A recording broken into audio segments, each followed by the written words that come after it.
નમસ્કાર દર્શક મિત્રો, કિસાન સમાચાર ચેનલમાં તમારું સ્વાગત છે। જાણીએ આજના સૌથી મોટા સમાચાર। ગુજરાતમાં આવનારા 3 કલાક અતિ ભારે વરસાદની આગાહી। આ સાથે જ પરેશભાઈ ગોસ્વામીની મેઘતાંડવને લઈને મોટી આગાહી।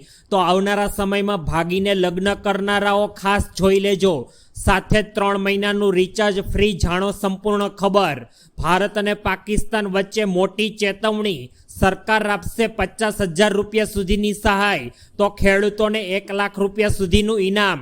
બાળકોના આધાર કાર્ડને લઈને મોટો નિર્ણય લેવાયો, તો નવું વર્ષથી બેંક એકાઉન્ટ થશે બંધ અને 1 તારીખથી પેટ્રોલ અને ડીઝલ નહીં મળે।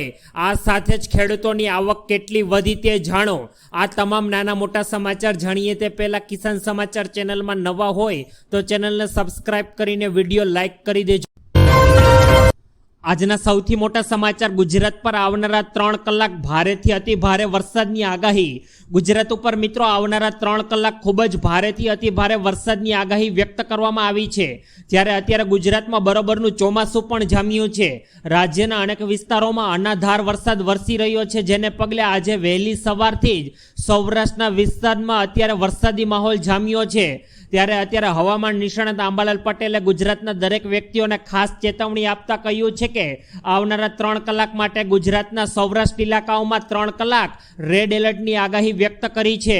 અને આ સાથે તેમણે કડક આગાહી વ્યક્ત કરતા કહ્યું કે ગુજરાતના વાતાવરણ ઉપર અત્યારે 1.5 કિલોમીટરની હાઇટવાળા વાદળો ગુજરાતના વાતાવરણ પર સક્રિય થયા છે અને તે કોઈ પણ સમયે ગુજરાતના સૌરાષ્ટ્રના ઇલાકાઓમાં ભારે તબાહી મચાવી શકે છે।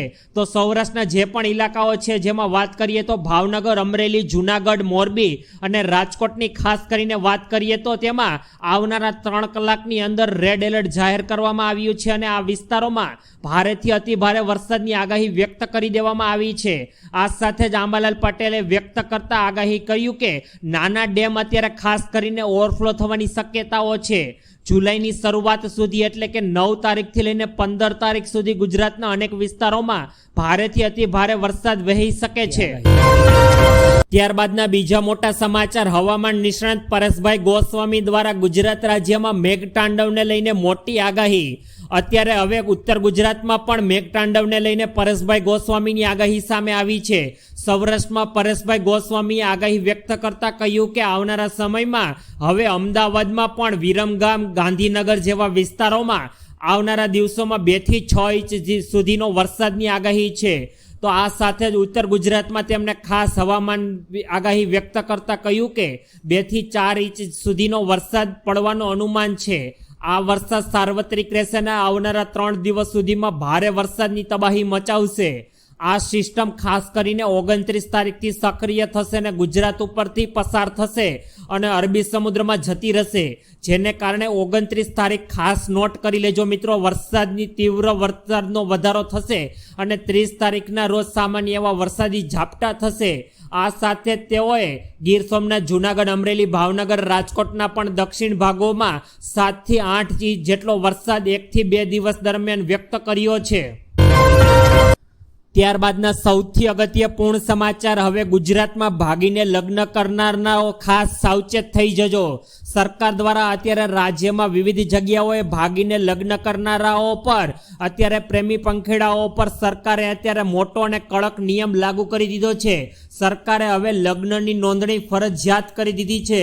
હવે લગ્નની નોંધણી ફરજિયાત સરકાર દ્વારા સ્થળ પરના તાલુકા સબ રજિસ્ટ્રાર કચેરીમાં કરવામાં આવશે। એટલે કે હવે જેઓ ચોરી છુપે લગ્ન મંદિરમાં અથવા કોર્ટમાં થઈ જતા હતા, તેના પર સરકાર હવે સંપૂર્ણ પ્રતિબંધ મૂકવા જઈ રહી છે અને તે પણ નાના મોટા જિલ્લાની તાલુકાની સબ રજિસ્ટ્રાર ઓફિસરમાં જ હવે ફરજિયાત લગ્નની નોંધણી થશે। એટલે કે હવે લગ્નની નોંધણી કચેરીમાં જ હવે ફરજિયાત કરી દીધી છે, જ્યાં કન્યા અને વરરાજા અથવા તેમના માતા પિતાની હાજરી હવે સરકારે અનિવાર્ય કરી દીધી છે।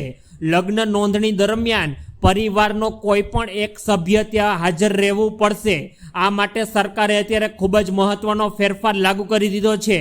જો કોઈ પણ કારણોસર પરિવારનો કોઈ સભ્ય તેઓના લગ્નમાં હાજરી ન આપી શકે, તો લગ્નનું જે સંચાલન કરનાર પંડિત, મૌલવી અથવા પાદરી છે, તેઓએ ઓફિસમાં આવવું પડશે અને તેમની જુબાની પછી જ લગ્નની નોંધણી કરવામાં આવશે. એટલે કે હવે જે ચોરી છુપી લગ્ન થઈ જતા હતા તેના પર સરકાર દ્વારા હવે મોટું કડક પગલાઓ લેવામાં આવી રહ્યા છે. અને જો પરિવારનો કોઈ પણ સભ્ય નહીં હોય તો તેની સંપૂર્ણ જવાબદારી લગ્ન કરનારા પંડિતની રહેશે. એટલું જ નહીં, લગ્નનો વિડીયો પણ હવે સરકાર દ્વારા પેનડ્રાઈવમાં ઓફિસમાં સબમિટ કરવામાં આવશે, જે લગ્નનો પાકા પુરાવા તરીકે તેઓનો ઉપયોગ કરવામાં આવશે. તો ગુજરાતમાં હવે કોઈ પણ વ્યક્તિ આવનારા સમયમાં ભાગીને લગ્ન કરવાનો વિચાર કરી રહ્યો છે તેના માટે સરકારે અત્યારે કડક અને ખૂબ જ મહત્વપૂર્ણ પગલાં ભર્યા છે. ત્યારબાદના સૌથી મહત્વપૂર્ણ સમાચાર, 3 મહિનાનું રિચાર્જ બિલકુલ ફ્રી, જાણો સંપૂર્ણ ખબર. હવે આવનારા દિવસોમાં તમને પણ 3 મહિનાનું રિચાર્જ બિલકુલ સરકાર દ્વારા ફ્રી મળી જવાનું છે. જો તમને પણ આવા કોઈ પણ પ્રકારના મેસેજ વોટ્સઅપમાં અથવા ફેસબુકમાં જણાય તો આ સંપૂર્ણ મેસેજને લઈને સરકાર દ્વારા અત્યારે એક મહત્વપૂર્ણ નિવેદન સામે આવ્યું છે, જેમાંથી કેટલીક ભ્રામક બાબતો પર સરકાર દ્વારા અત્યારે વોટ્સઅપ પર એક એવો મેસેજ વાયરલ કરવામાં આવી રહ્યો છે કે જેમાં પીએમ મોદી દ્વારા ગરીબ લોકોને 3 મહિનાનું રિચાર્જ બિલકુલ ફ્રીમાં આપવામાં આવી રહ્યો હોવાનો દાવો કરવામાં આવી રહ્યો છે. જોકે આવો દાવો સંપૂર્ણ રીતે ખોટો છે. સરકાર દ્વારા પીબીઆઈએ એક આવો મેસેજને લઈને સમયાંતરે લોકોને ખાસ એલર્ટ કર્યા છે અને આવા મેસેજમાં ન આવવા માટે સરકારે લોકોને અપીલ પણ કરી છે. પીબીઆઈએ સોશિયલ મીડિયા પર એક પોસ્ટ કરીને આ મેસેજને સંપૂર્ણ રીતે ફેક ગણાવ્યો છે અને પોસ્ટમાં આવું લખવામાં આવેલું હોય છે કે આ એક 3 મહિનાનું સરકાર દ્વારા રિચાર્જ ફ્રી આપવામાં આવશે અને આવી સ્કીમ સંપૂર્ણપણે ખોટી હોય છે, જે સરકાર દ્વારા નકારી કાઢવામાં આવી છે. ત્યારબાદના ખૂબ જ અગત્યપૂર્ણ સમાચાર, ભારત અને પાકિસ્તાન વચ્ચે ફરી મોટી ચેતવણી. ભારત અને પાકિસ્તાન વચ્ચે ફરી એકવાર યુદ્ધ જેવો માહોલ. ભારત અને પાકિસ્તાન વચ્ચે ચાલી રહેલા સંઘર્ષ વિરામ બાદ અત્યારે પાકિસ્તાન પીપલ્સ પાર્ટી એટલે કે પીપીપીના વડાએ બિલાવલ ભુટ્ટોએ અને જેઓ તેઓના વિદેશ મંત્રી રહેલા છે તેઓએ ભારતને અત્યારે કડક શબ્દોમાં ચેતવણી આપી છે. કાં તો ભારત પાણી આપે, નહીંતર ભારત યુદ્ધ માટે તૈયાર રહે, એવી ધમકી આપતા ભારતના જળ ઉર્જા મંત્રી CRP પાટીલે એક વાક્ય યોગ્ય અને મક્કમ રીતે જવાબ આપ્યો. પાટીલે સ્પષ્ટપણે કહ્યું કે પાણી ક્યાં જશે નહીં તે અમે નક્કી કરીશું, તમે છાનમુના તમારું કામ કરો. પાકિસ્તાનને કડક શબ્દમાં ભારતના અત્યારે જળ સંચાલન મંત્રી દ્વારા અત્યારે તેમના શબ્દમાં અત્યારે કડક શબ્દમાં ધમકી આપી દેવામાં આવી છે. પાકિસ્તાન જો આવનારા સમયમાં પોતાની નાપાક હરકતોથી તેજ નહીં આવે તો ભારત દ્વારા યોગ્ય કાર્યવાહી પણ કરવામાં આવી શકે તેવું ભારતના જળમંત્રી દ્વારા ચોખ્ખા શબ્દમાં પાકિસ્તાનને અત્યારે કડક શબ્દમાં ચેતવણી આપી દીધી છે. ત્યારબાદના ખૂબ જ ઉપયોગી પૂર્ણ સમાચાર, સરકાર આપશે 50,000 રૂપિયા સુધીની સહાય. અત્યારે દેશના લોકોને સરકાર દ્વારા આર્થિક રીતે મદદ કરવા અને લોકોને ગરીબીમાંથી બહાર આવવા માટે સરકાર દ્વારા લોકોને અત્યારે સહાય આપવામાં આવી રહી છે. જે સહાય અંતર્ગત દેશના અત્યારે તમામ પ્રકારના નાના વેપારીઓ માટે ખૂબ જ મોટી ખુશખબરી સામે આવી. જો તમે પણ મિત્રો આવનારા સમયમાં શેરી પર વેચાણ કરો છો અથવા તો લારી અથવા ગલ્લા અથવા ફળ શાકભાજી, પાનની દુકાન, સલૂન અથવા કોઈ પણ પ્રકારનો નાના મોટા પ્રકારનો વેપાર કરીને પોતાનું ગુજરાન ચલાવો છો તો સરકાર દ્વારા હવે તમને 50,000 રૂપિયા સુધીની લોનની ગેરંટી વિના આપવામાં આવી રહી છે. આ લોન તમને PM સન્માન નિધિ યોજના હેઠળ આપવામાં આવી રહી છે.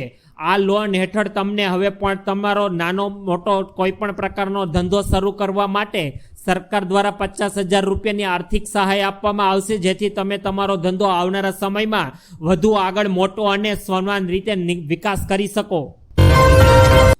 ત્યારબાદના ખૂબ જ ઉપયોગી પૂર્ણ સમાચાર, ખેડૂતોને 1 લાખ રૂપિયા સુધીનું ઇનામ. ગુજરાત સરકાર દ્વારા અત્યારે ગુજરાતના તમામ નાના મોટા પ્રકારના ખેડૂતોને આગળ લાવવા માટે રાજ્યમાં કૃષિ ક્ષેત્રે ઉત્સાહી અને પ્રગતિશીલ જે ખેડૂતો રહેલા છે કે જેઓ પોતાની આગવી કોઠાસૂઝથી અને ખેતીના વિકાસમાં નવીનતમતા લાવવા અને નવી ટેકનિકલ રજૂઆત કરવાના કાર્ય કરે છે, તેવા આવા ખેડૂતોને પ્રોત્સાહન આપવા સરકાર દ્વારા સરદાર પટેલ કૃષિ સંશોધન પુરસ્કાર યોજના અંતર્ગત આવા તમામ પ્રકારના ખેડૂતોને 1 લાખ રૂપિયા સુધીની રોકડ પુરસ્કાર રકમ આપીને તેઓનું સન્માન કરી રહી છે. ખેડૂતોને જુદી જુદી 5 કેટેગરીઓમાં સરદાર પટેલ કૃષિ સંશોધન પુરસ્કાર બાંટવામાં આવી રહ્યા છે. ત્યારબાદના ખૂબ જ અગત્યપૂર્ણ સમાચાર, નાના બાળકોના આધાર કાર્ડને લઈને અત્યારે મોટી અપડેટ સામે આવી. બાળકોના બાયોમેટ્રિક આધાર કાર્ડ યુડીઆઈમાં એ તાજેતરમાં જ એક પોસ્ટ કરીને જાહેર કર્યું છે કે અત્યારે નાના બાળકોના બાયોમેટ્રિક અપડેટ કરવા ખૂબ જ મહત્વપૂર્ણ છે.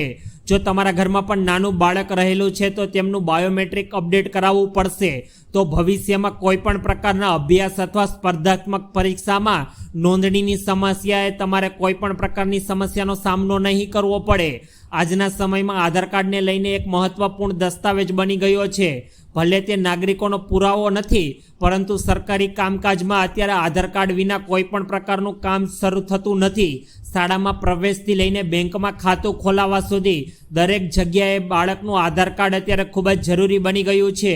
જો જે પણ બાળકોનું અત્યારે નાના બાળકોનું આધાર કાર્ડ બાયોમેટ્રિક અપડેટ થયેલું નથી તો તેમના વાલીઓએ નજદીકના પોસ્ટ ઓફિસ અથવા આંગણવાડી પર જઈને તેમનું આધાર કાર્ડ અપડેટ કરાવવું અત્યારે સરકાર દ્વારા અનિવાર્ય કરી દીધું છે.